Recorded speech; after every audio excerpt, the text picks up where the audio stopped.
Bonjour à tous, bienvenue sur la chaîne de Méca Passion. Aujourd'hui on se retrouve avec une petite nouvelle, une Twingo. C'est ma première Twingo que j'achète de ma vie. Voilà, c'est une Twingo 2, mais jamais eu de Twingo du tout. Donc c'est une essence, c'est là 1 litre 275 chevaux de 2011. Du coup elle est critère 1, donc ça c'est pas mal pour la revente. Celle-là je l'ai achetée quand même un petit peu cher, enfin cher c'est un grand mot, je l'ai achetée 1900 €, ce qui peut paraître un peu cher pour une voiture d'occasion. Mais on va voir qu'elle est quand même propre, elle est bien optionnée. Elle a 140 000 km, c'est une troisième main. Et là tu vois ces images, elle est finie, tu vois, elle est bien propre. Là je fais l'intro après, j'ai pas eu le temps de la faire avant, c'est pas grave. Donc on va faire le tour dans la vidéo, vous verrez que les feux ils étaient moins propres que ça. C'est l'édition Yahoo. Ce qui fait que bah, tu vois à l'intérieur tu as des petits détails en blanc. Du genre là-bas, les petites poignées. Tu as la climatisation et tu as le Bluetooth pour mettre la musique avec le téléphone et tout. Tu vois, ça c'est plutôt pas mal. L'intérieur elle est vraiment propre. J'ai tout le suivi d'entretien et tout, mais on va voir qu'il y a beaucoup de choses à faire quand même. Voilà. Hein. Tu vois, elle est quand même en plutôt bon état. C'est le 1 litre de, je crois que c'est D4F, si je dis pas de conneries. Bah, c'est le même moteur qu'il y a dans la Twingo 1 et dans plein de voitures, genre Clio 2, même Clio 3 lié. Mais après, bah, il a été modernisé avec le temps, quoi. On a pas mal de trucs à faire. On va faire la distribution parce qu'on ne sait pas de quand elle date. Cours d'accessoires, en plus j'avais vu qu'elle était craquée et tout. Vu qu'elle fait des ratés d'allumage, je vais tout changer, je vais pas me prendre la tête. Les bougies, bobines, faisceaux d'allumage. Il y a une fuite, on verra dans la vidéo, de cache-culbut et puis de bougies. Donc on va changer ces joints là. On va faire réglage du jeu aux soupapes. Il y a 16 soupapes et elles se règlent. En plus elles cliquettent pas mal, donc ça lui fera pas de mal. Vidange évidemment, tous les filtres. Et niveau châssis, il y aura les biellettes de bar stab qui sont craquées. Tu vas voir, c'est des petites biellettes en caoutchouc en fait. On va lui faire les amortisseurs et les coupelles aussi, parce qu'il y a du jeu aux coupelles. J'ai dû changer les rotules axiales aussi, les rotules de direction, elles n'étaient pas mortes, mais au parallélisme, impossible de les dégripper. Quand je suis revenu ici, j'ai réussi à en débloquer une, l'autre impossible, donc j'ai dû tout changer. Rotule axiale, rotule direction, et faire le parallélisme derrière, quoi. Je te dis bonne vidéo et à tout à l'heure pour la conclusion. Moi j'ai démonté un peu pour vérifier un peu les bougies, tout ça. Déjà le câble de bougie c'est des Renault d'origine, hein. Et comme je vous l'avais dit, elle avait des ratés. Pareil, le faisceau il commence à se craquer. Et là je viens de démonter une bougie, c'est pas très beau, vous voyez. Carrément elle est bouffée. Donc je pense que les ratés d'allumage déjà ça vient de là. Mais je vais pas prendre de risque, je vais tout changer, bougie, fil et bobine. Ensuite, bah il y a les joints de cache-culbut, ceux-là et celui-là là-bas, hein. On voit ça suinte bien. Donc on se virera carrément le collecteur d'admission. Enfin les joints de collecteur d'admission aussi. Le petit nettoyage de papillon qui va bien comme d'hab. On voit que j'ai posé mon doigt là, c'est un peu crado. Bon, on va voir tout ce que j'ai commandé. Parce que comme tu vois, il y en a des choses. Même moi je crois que je me rappelle plus de tout ce qu'il y a. Tellement il y a. Mais donc là il y a les roulements arrière. Du coup j'ai pris cette marque là, je connaissais pas trop. Apparemment c'est partenaire officiel du NASCAR. Bon, ça doit pas être mauvais. Là on va avoir le filtre à air.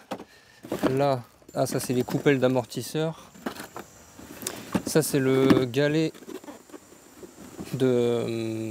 tendeur de courroie d'accessoires. Les essuie-glaces. Ça c'est les biellettes de barre stabilisatrice. Il y a les deux. Ça c'est le kit distri complet pompe à eau. Là, ça c'est l'autre coupelle d'amortisseurs. Les petites protections d'amortisseurs avant, parce qu'on va voir, elles sont mortes. Là on a les bougies. Ça c'est l'autre truc. On va avoir les joints de collecteur d'admission. Vu que je le démonte, je les change en même temps. La courroie d'accessoires. Ça c'est le support moteur dessous là, anti-basculement. Filtre à huile là-bas. Bobine d'allumage. Le joint de cache-culbut. Les joints de... Non, ça c'est les roulements de coupelle d'amortisseur. On a aussi les joints de cache-culbut, mais au niveau des puits de bougie. Les deux amortisseurs avant qu'on va faire. Et là, je viens de me rendre compte que j'ai oublié de commander, c'est le faisceau de bougie d'allumage. Tu vois, je voulais tout faire.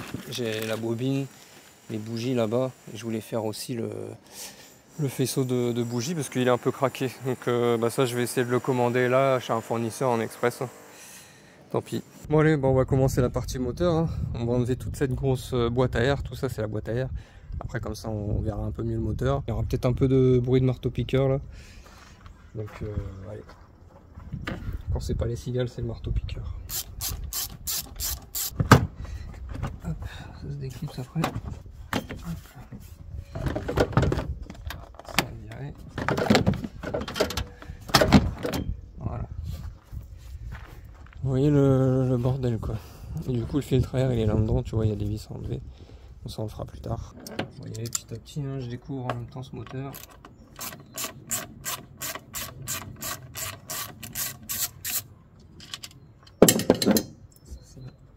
C'est le remplissage. Ah bah ça s'enlève. Voilà.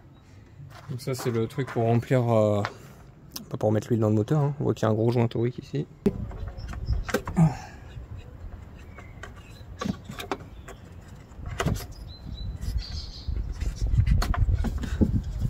On se penche tout derrière. De toute façon quand lui on va l'enlever, ça va nous faire un sacré... On verra beaucoup mieux.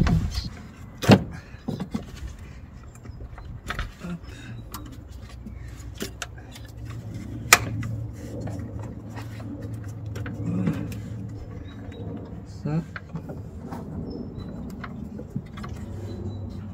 Bon bah il reste plus que les vis. Hein. On va enlever ces deux torx là déjà. Plus de vis ça va bien. Il y en a qui vont être facilement atteignables, d'autres moins.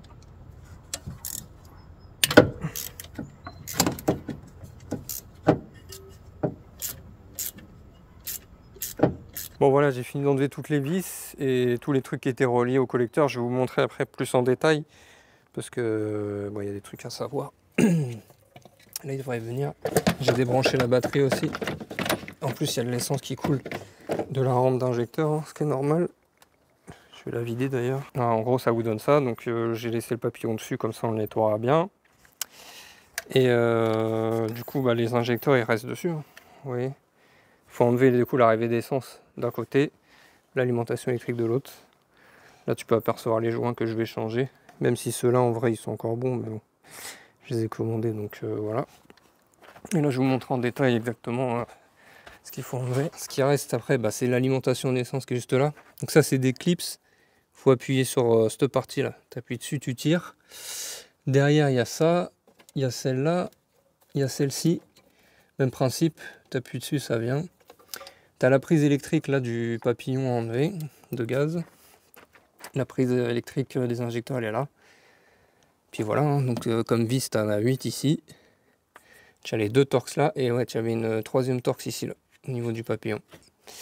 Voilà, et après ça vient tranquille. Ouais, je vais enlever la bobine hein, qu'on peut apercevoir là-bas. Tu vois, elle est toute derrière, donc pour la changer, tu es obligé d'enlever le collecteur d'admission. Donc tu comprends mieux pourquoi je change tout. De toute façon, c'est son problème principal, elle avait des gros ratés. Mais voilà, quitte à démonter, voilà, tu changes les joints là, tu changes les joints là, tu changes les joints du cache-culbut. On va enlever le cache-culbut, on va régler le géos ou pas, parce que là-dessus, tu peux le régler. D'ailleurs, elle cliquette quand même pas mal. Là, on va enlever cette dépression là, qui est au cache-culbut. En même temps, on check les tuyaux s'ils sont pas abîmés. Bon, la voiture elle est de 2013 donc ça va. Ouais, ça c'est nickel. En général, une bobine ça montre des signes de faiblesse vers ce kilométrage là, hein, même un peu avant. Ouais, tu vois, c'est la Renault d'origine. Là, lui, normalement, le cache-culbut, il n'y a plus rien qui le tient. On pourrait y aller directos. Ouais, normalement, j'ai enlevé toutes les vis. On va voir si ça vient.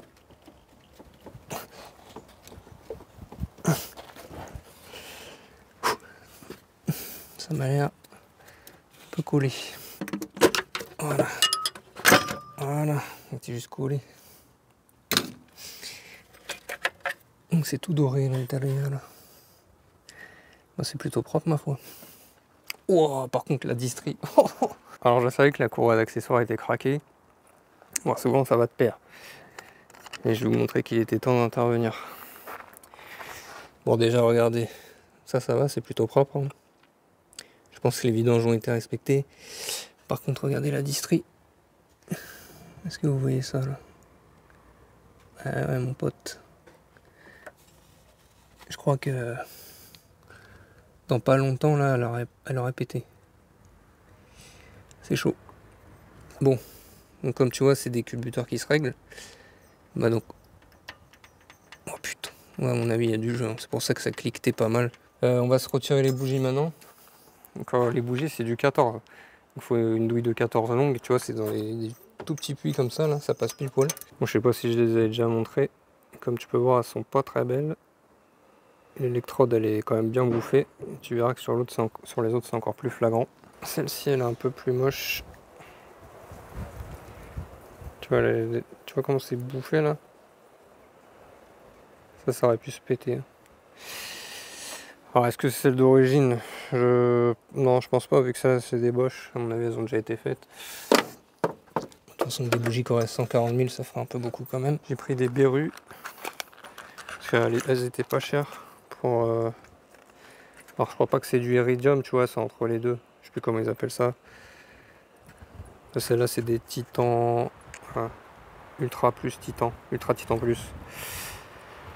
Bon, voilà, je vais mettre un peu de graisse cuivrée là. Je vérifie l'écartement. Est-ce qu'ils disent écartement? Ouais, 0,9. Voilà. Pour les bougies, c'est ok. Même principe que la dernière fois. Hein. Et je rappelle, j'ai une vidéo dédiée. Donc, si vous voulez voir, j'ai fait un espèce de tuto pour savoir comment régler ça facilement. Donc, si vous voulez aller voir la vidéo, elle est dispo. Donc là, j'ai levé ma roue. J'ai mis en balance ce cylindre là. Donc là, la soupape ferme au maximum, les deux. Donc, on va pouvoir régler cela.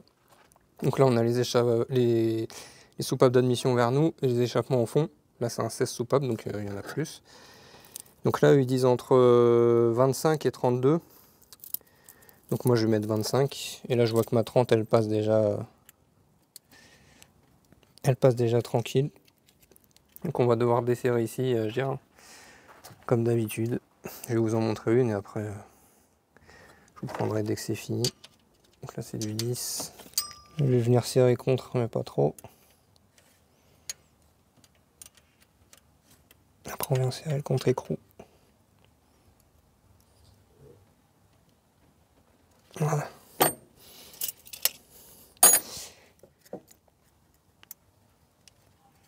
Donc là, la 25 passe bien. Je vais vérifier. J'aimerais que la 30 ne passe plus.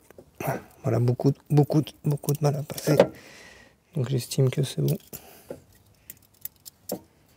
Voilà.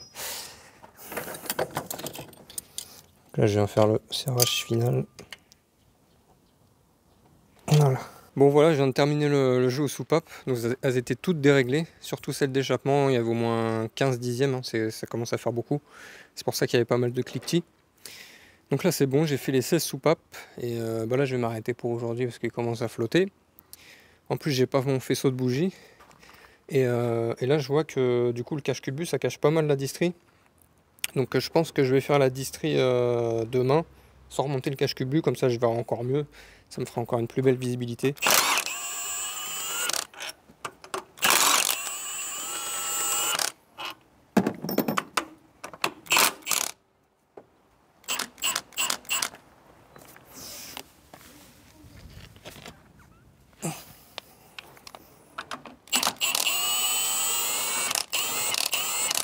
Voilà, c'est bon.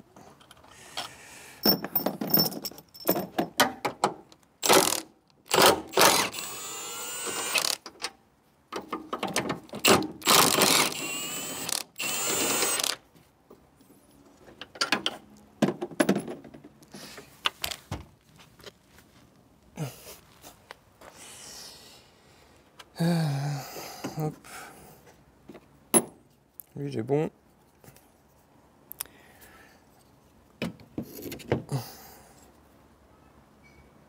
Il s'est un peu reculé, genre si en le levant il revient un peu vers moi.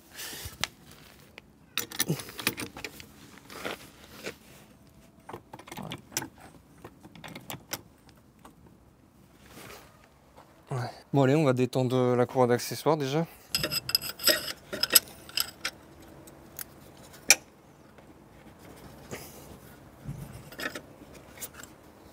Ouais, vu le bruit qu'il fait, je pense qu'il est raide. De toute façon, j'ai tout pris neuf.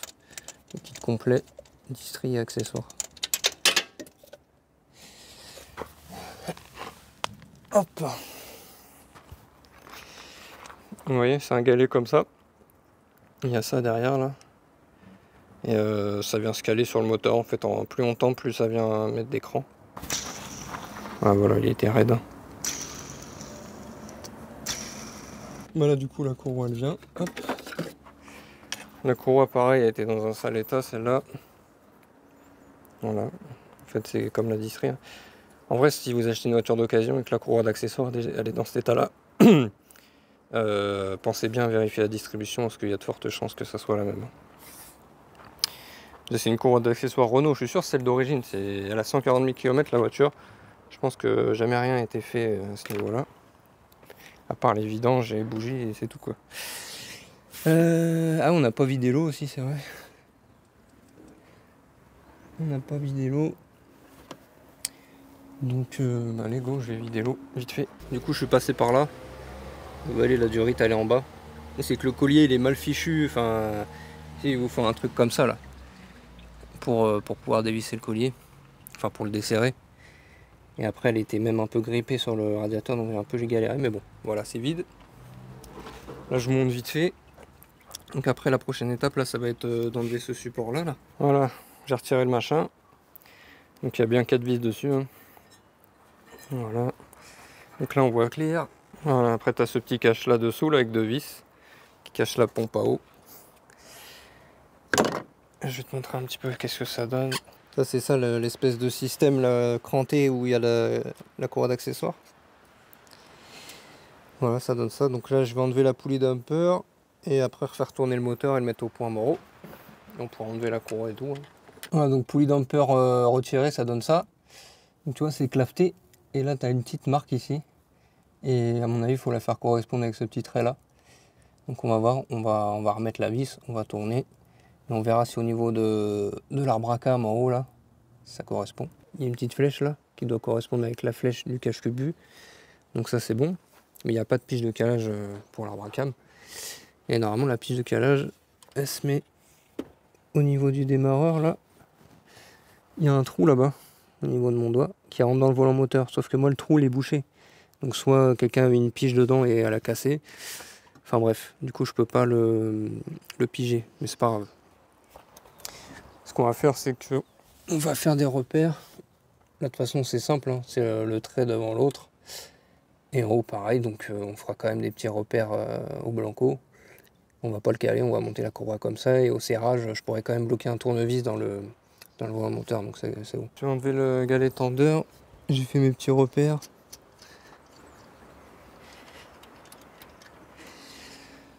Hop.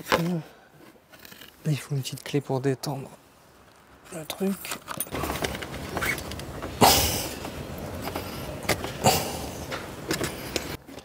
Voilà.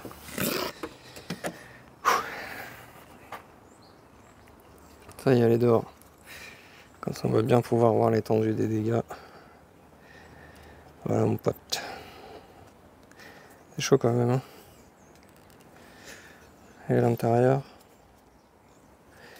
L'intérieur, non. Pas trop. C'est vraiment à l'extérieur qui a pris cher, quoi. Enfin, voilà. Et bah là, on va attaquer démontage de la pompe à eau. Hein. Il ne reste plus que ça, de toute façon. Voilà.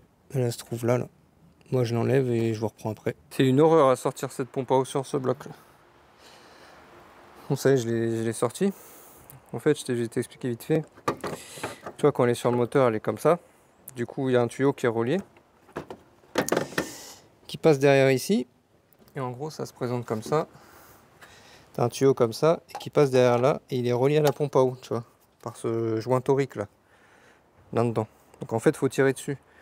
Sauf que pour le faire venir, franchement, j'ai dû jouer dessus au moins pendant une demi-heure. C'était coincé. Tu vois, j'avais même commencé à démonter carrément l'alternateur pour enlever cette plaque. Parce que si tu enlèves cette plaque, en vérité, t'es bien, tu vois. Sauf que sur cette plaque-là, il y a l'alternateur, il y a le compresseur de clim. Après, il est vissé sur le moteur. Je dis, vas-y, laisse tomber. Et j'ai vu un mec dans une vidéo, il arrivait à le faire comme ça, quoi. Mais bon, c'est pas sans mal. Hein. Franchement, c'est une galère. Et même après, quand tu as réussi à enlever une chaude de la pompe à eau pour l'enlever du bloc, c'est une galère.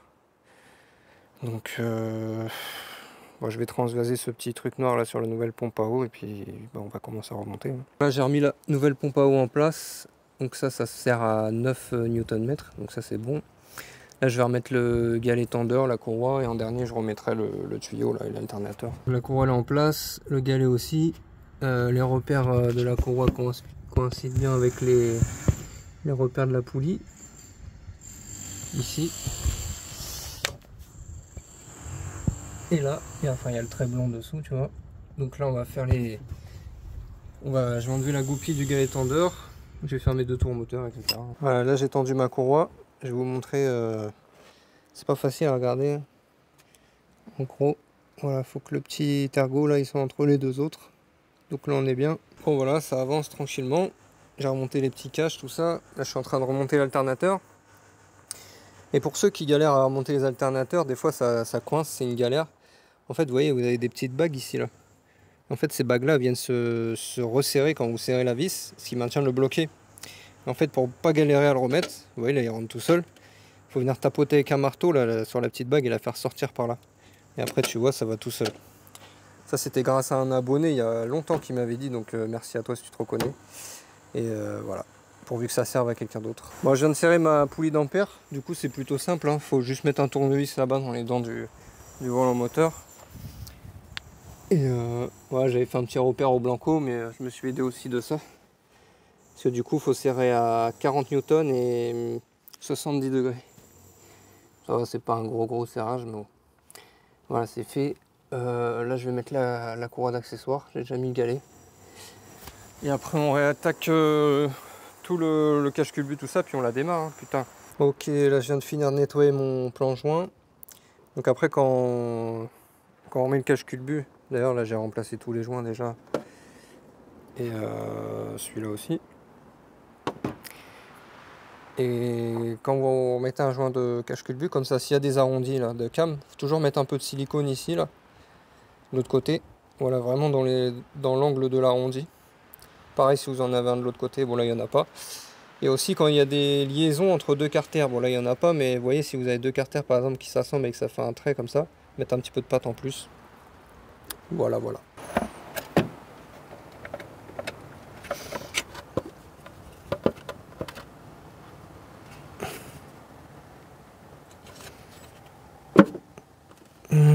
Ouais, on va serrer tout ça. Donc ça c'est 10 newtons.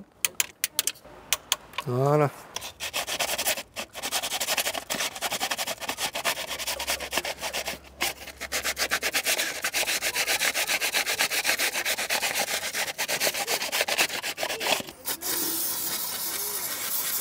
On va remonter la bobine maintenant parce qu'elle est là. J'ai oublié de la remonter au remontage. J'avais dit que je la remettrais avant dessus. Voilà. Allez, je vais renquiller le collecteur. Du coup, j'ai nettoyé le papillon. J'ai mis les joints neufs.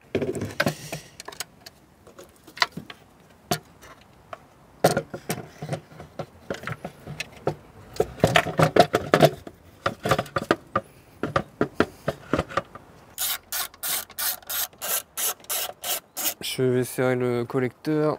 J'ai mis toutes les vis. Du coup, c'est 10 newtons. Voilà. Pour le collecteur, c'est good. Là, je vais rebrancher tous les petits tuyaux, tout ça, le faisceau de bougie. Puis on pourra remettre de l'eau et tout. Hein. Ah, ça, je l'ai payé 30 balles, donc ça va. La dernière.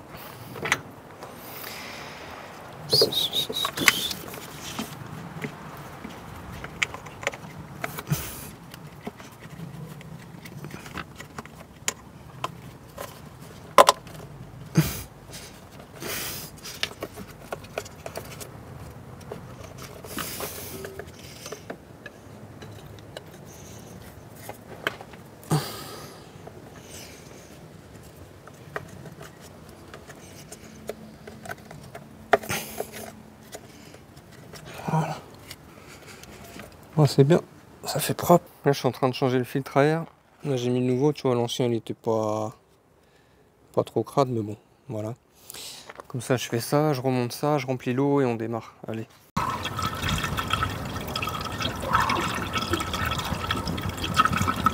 Voilà, je vais ouvrir la vis de purge jusqu'à temps que ça coule. Celle-là d'abord. Une fois que ça coule sans bulle d'air, je la referme. Après, je fais la deuxième. Oh le con, le bouchon il a sauté. Avec la pression de l'air. Oh le bâtard, je sais pas où il est. Là, je suis un peu en chien là.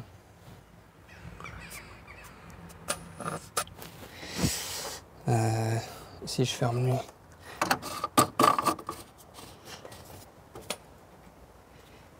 Ah ça va. Putain il est allé où mon cul? Du coup je suis chanceux, je l'ai retrouvé par terre. Je vais pouvoir réouvrir. Hop.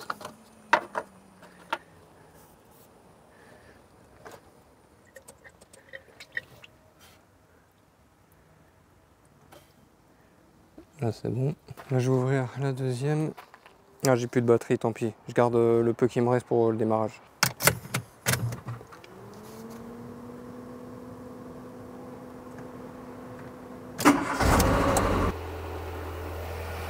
Ça démarre.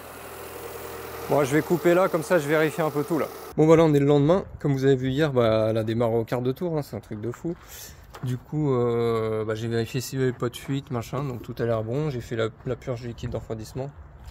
Donc bah là, on va attaquer par la vidange. Hein. Ouais, j'ai déjà ouvert. Le filtre à air, je l'avais remplacé au remontage, donc juste filtre à huile. Là-dessus, il n'y a pas de filtre à essence, je crois. Et après, j'attaque par les amortisseurs et couper les cylindres blocs de bar stable. Bon, voilà, je vais laisser vidanger tranquillement. Elle me paraît bien liquide d'ailleurs. Ça doit sûrement être de la 5,30 ou un truc comme ça. Bien noir. Moi je vais y mettre de la 10-40, je préfère. Vu que c'est un moteur simple, c'est un moteur Twingo et avant on vidangeait ça avec de la 10-40, donc je vois pas pourquoi on y mettrait de la 5,30 maintenant. Après ils disent que c'est pour le FAP, mais bon. Que tu mettes de la 5,30 ou de la 10-40, ton FAP il se colle ma trace, tu fais n'importe quoi. Donc je pense pas que ça soit une question d'huile. Tu vois là j'ai enlevé la roue, le filtre à huile est juste ici.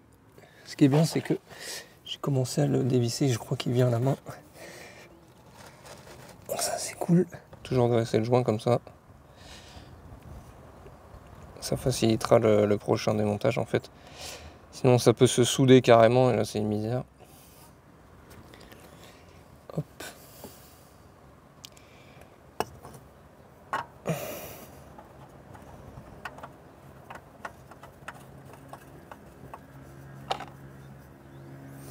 Là, je viens le serrer à la main mais pas trop.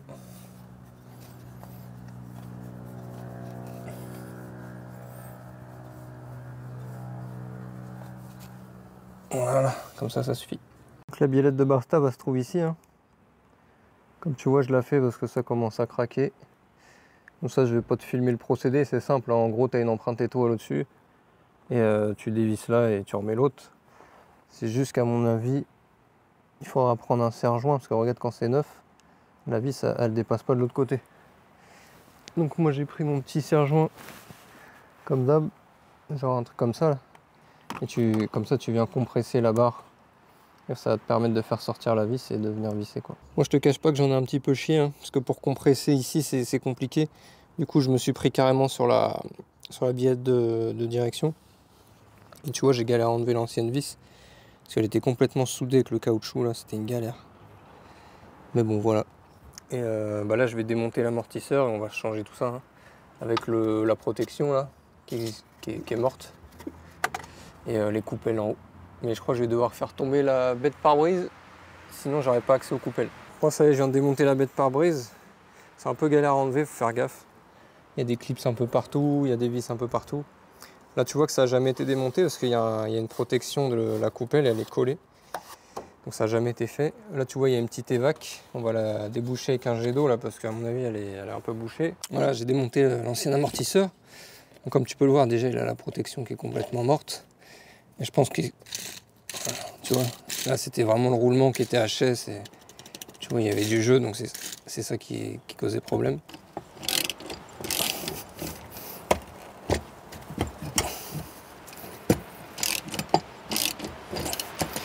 Voilà, on est bien.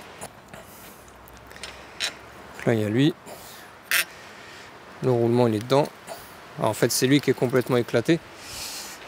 Écoutez. Lui, il est cuit de chez cuit. Ça, la protection. Là, le ressort, va falloir le remettre sur la butée comme il faut.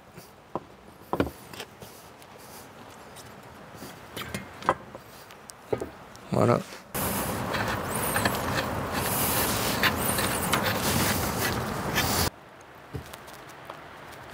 Voilà. Je sais même plus si j'avais montré le remontage des amortisseurs, etc. Mais bon, voilà, c'est remonté. Voilà, je vais m'attaquer au roulement arrière. Donc, du coup, il y a les deux qui sont morts. Je sais pas si vous allez entendre là avec la roue. Après, je vais l'enlever, je pense qu'on va mieux entendre. Tu vois, quand tu roules à 80 km/h, tu entends un gros grondement qui vient de l'arrière. Tu vois, la roue, elle n'est pas censée tourner aussi longtemps que ça, et avec le bruit qu'elle fait, quoi. Donc là, déjà, je vais enlever. Hop.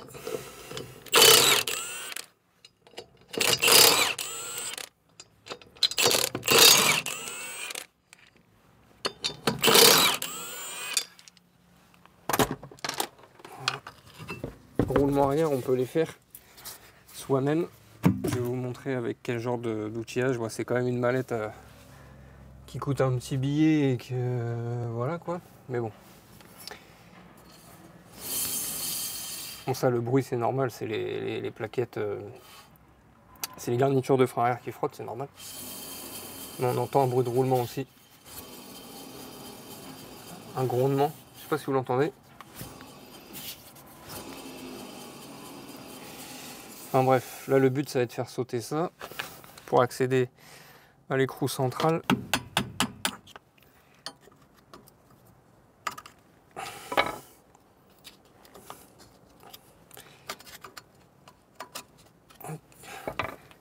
Hop là. Voilà. Là c'est du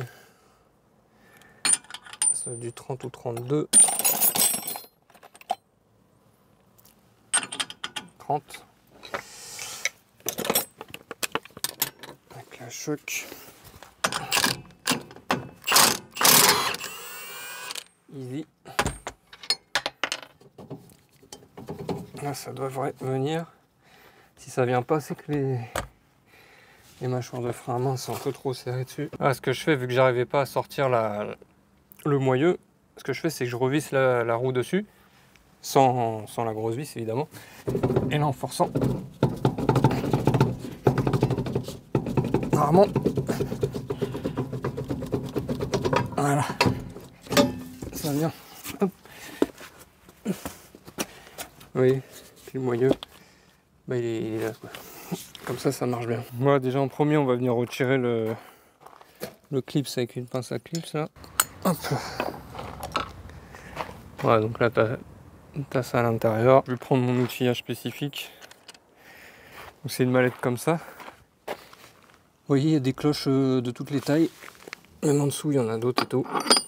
Et en gros, faut prendre une tige filetée, on va voir. Et en vissant, en fait, il va sortir tout seul. Allez, je prépare tout ça, je vous montre. En gros, ça donne ça, tu vois. T'as une cloche ici du diamètre du roulement qui va pousser. Et de l'autre côté, il y a lui qui s'appuie sur le tambour. Et du coup, le roulement, il va rentrer dans lui.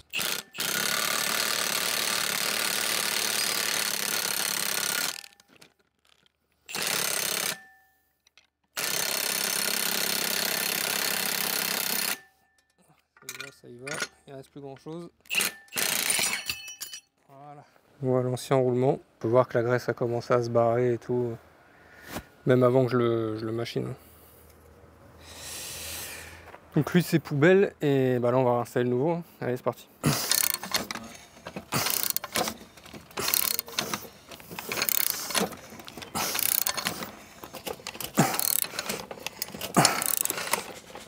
Je crois que je suis bon. Je crois que je suis au fond. Bon ça y est j'ai réussi. Putain, non pas sans mal. J'ai pas tout filmé parce que c'est chiant, hein, c'est long. Donc comment on sait qu'il est bien mis? Bah à la fin ça force, on peut plus visser. Là il est embuté. Et ici, il y a l'espace là-bas pour mettre notre Serclips 9. Je vais venir déglacer vite fait les petites mâchoires de frein. Si jamais elles étaient un peu glacées quoi, histoire que ça raccroche un peu mieux.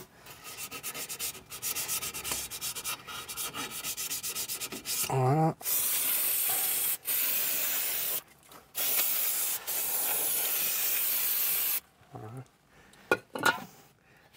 Hop.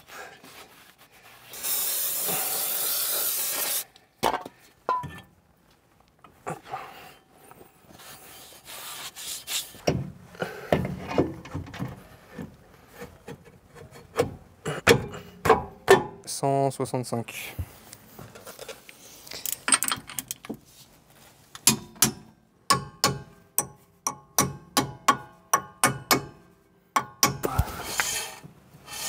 plaquettes frottent, donc ça veut dire que c'est bien réglé. Il faut toujours que ça frotte un peu.